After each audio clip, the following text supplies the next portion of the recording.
Okay mga kuys, good morning. So welcome back again dito sa aking YouTube channel at sa aking Facebook page. Meron tayong gagawin TMX Supremo. So ito yung pinalitan natin ng carbon brush nung nakaraan. So hindi pa rin gumagana yung starter niya. So gumana lang siya isang beses. So check natin kung bakit nagkaganon yung starter nung Supremo ni Sir. So babakasin natin yung starter motor niya. Tapos papakita ko sa inyo kung ano yung naging problema. So bago tayo magsimula mga koy, syempre huwag niyo kalimutan mag-subscribe at pa-follow po ng ating Facebook page. Pa-like and share na rin po nitong ating video. Ayan, tara.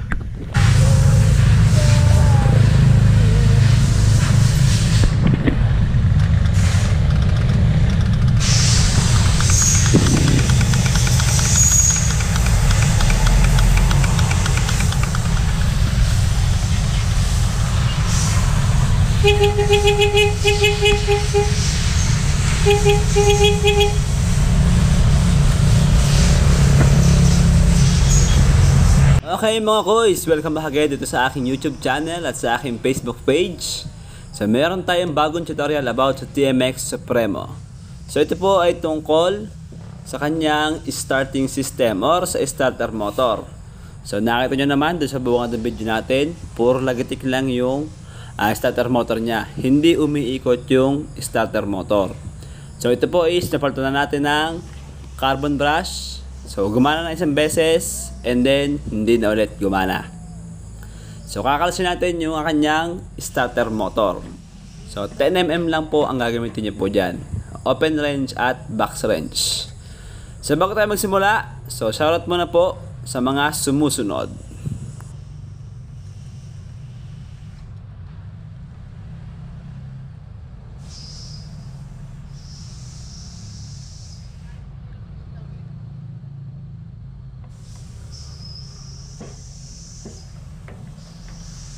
So yun, shoutout po sa inyong lahat. Maraming pong salamat sa inyong mga magandang comment at suporta sa ating channel. So ito mga koys, nagpalit na siya ng bagong battery, malakas, pero ganun pa din. So kaya bubuksan na natin yung starter motor niya. So yun, nakalas na natin. So eto na. So bago tayo magsimula koys, magbaklas ng starter motor. So testingin muna natin yung starter motor niya sa battery. So kailangan malakas po yung battery na gagamitin natin. So yung tornilyo na nakausli sa starter motor, yun po yung kanyang positive. So sa positive nyo po ilalagay yun. And then ibabad ground nyo po yung isa. So huwag nyo lang po siyang ibababad. Papitik-pitik lang, ilang segundo lang. So pag ganyan, hindi umaandar, ibig sabihin may problema po sa loob ng starter motor. So bago na yung carbon brush, hindi pa rin siya umaandar. So ito, papakita ko po sa inyo yung naging problema niya. So nasa loob na po yan ng starter motor.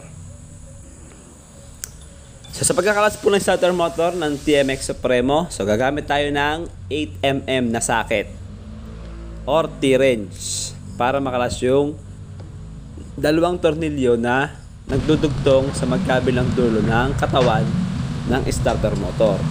So after nyo po makalas yan, matatanggal nyo na po yung cover at yung ating armature. So yun, ganun lang kabilis. Yun po yung kanyang bagong carbon brush. Kung makikita nyo dyan, makapal. And then, pansinin nyo po yung ating armature. So yan po yung kanyang armature. So meron na po siyang hukay. May bewang na at madumi. Yan yung ating carbon brush na pinalit. So isang buo na po yan. Kasama na po yung kanyang plate. So kakalasin po natin yung kanyang carbon brush na isang set na nabibili sa labas. So nagkakahalaga po siguro na 150 pesos. So replacement lang siya. Isang salpakan na po yan. Meron po siyang dalawang nut at fibra or yung fiber niya. So yun.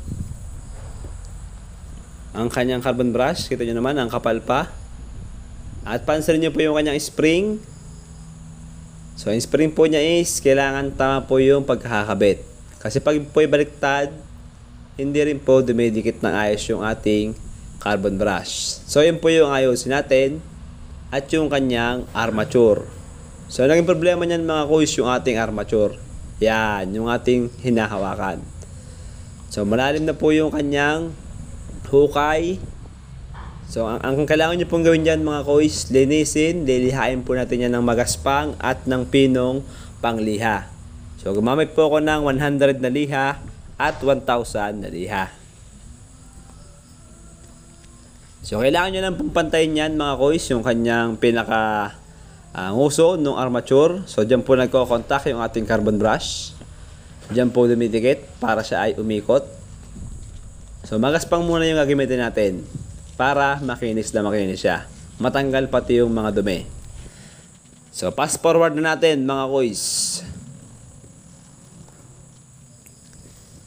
So yung mga kois, kung narinig nyo kanina yung sa bungad ng video, pag malakas naman yung battery nyo, good yung mga push button, walang dumi, mas lumalagitik lang.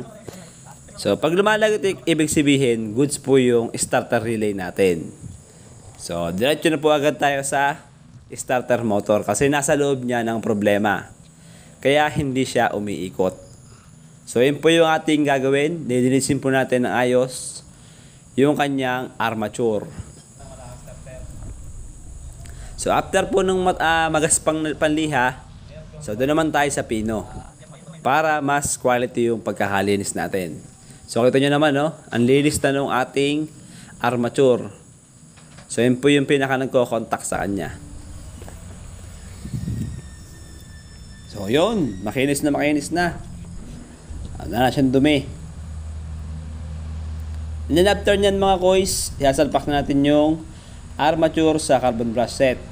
So ganyan po yung pagkakabit. Bago nyo ikabit dun sa pinaka-case nya, dun sa pinaka-kaha, ipasok nyo na po agad yung ating armature sa carbon brush para hindi na kayo mahirapan. And then itama nyo po sa butas yung isang paan ng carbon brush, which is yung ating positive. So kailangan po naka-align yung butas po nung suksukan ng tornilyo doon sa butas ng thread. Tagal ko na nagkakabit ng supremo. And then, pag naipasok nyo na po yung positive probe ng ating carbon brush, ilalagay nyo po yung kanyang goma. So, meron po yung goma. Yan. Yan po yung naghaharang sa ground at sa positive para hindi po dumikit yung ating positive sa body ground po ng armature. So, tandaan nyo yan mga kois. Take note nyo. Huwag nyo kakalimutan yan. And then, after nyan, yung ating fiber. Meron siyang dalawang fiber. Isang malaki at isang maliit. Yan. So, yun yung malaking fiber natin. And then, yung maliit na fiber. And then, after na maliit na fiber, meron siyang dalawang nut. Dalawang nut po yung after nyan. Tandaan nyo po yung magbabuo natin, mga kuys. Para kahit kayo, kayang-kaya nyo na yan. So, yung ating nut ng positive probe is 10mm. So, gagamit tayo ng 10mm para mahapitan siya ng ayos. So, huwag nyo lang siyang kakasobrahan kasi mayroong plastic cover dun sa loob ng ating positive probe. Kasi pwede siyang mabasag pag napasobra yung hapit natin. So, tamang hapit lang at goods na yan. So yun, nakapasok na yung ating armature, goods na. Pansinin nyo po yung tornilyuhan, kailangan sakto sa mga butas. And then, meron po siyang timing. Yan, may guhit siya. Pansinin nyo yung guhit na yan, kailangan nakatapat po yung guhit yung katawan ng ating starter motor. So, doon sa katawan ng ating starter motor, kung saan nakakabit yung magnet, may guhit din po yan. So, kailangan nakaline po yan. So, kailangan nyo lang tuunang mabuti yung ating armature para hindi kumapit sa magnet kapag ikinakabit na natin. Kasi pag kumapit yan, aangat po ulit, matanggal po dun sa pagkakakapit sa ating carbon brush. So yun, swak na swak. Check po natin yung guhit. So kailangan yung butas ng thread na magpapasukan ng tornilyo is meron siyang space, may awang siya. So papakita ko sa inyo yung timing niya kapag nakakapit na siya.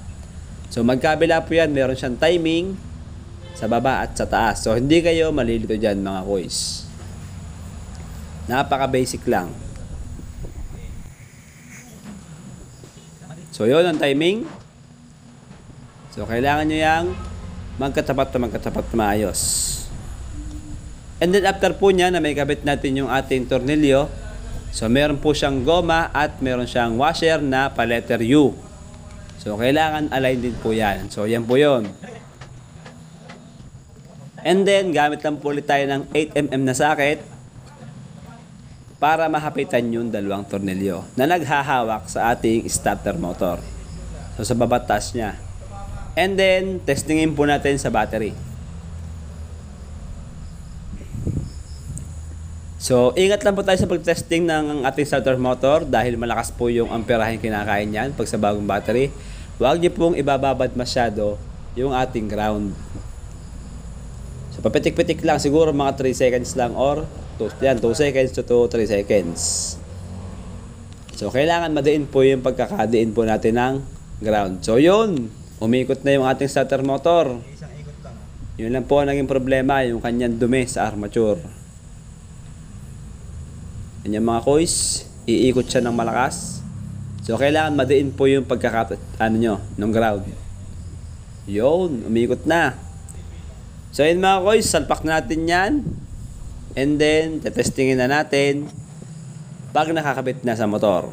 So, yun lang mga kois. God bless and ride safe always. Sa mga bago pa dyan, huwag nyo kalimutan mag-subscribe at i-follow ang ating Facebook page. So, ang ating pong Facebook page is Kuya Jess Motoden. Thank you mga kois. Sir, bayan nyo nga sir. Wala kami.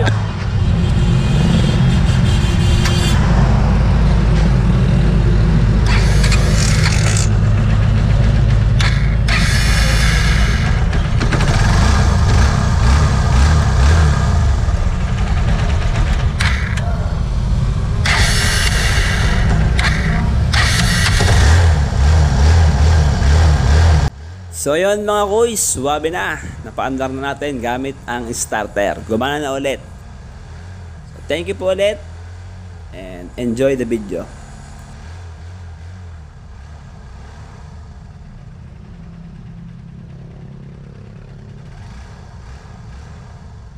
Full time pa, flag.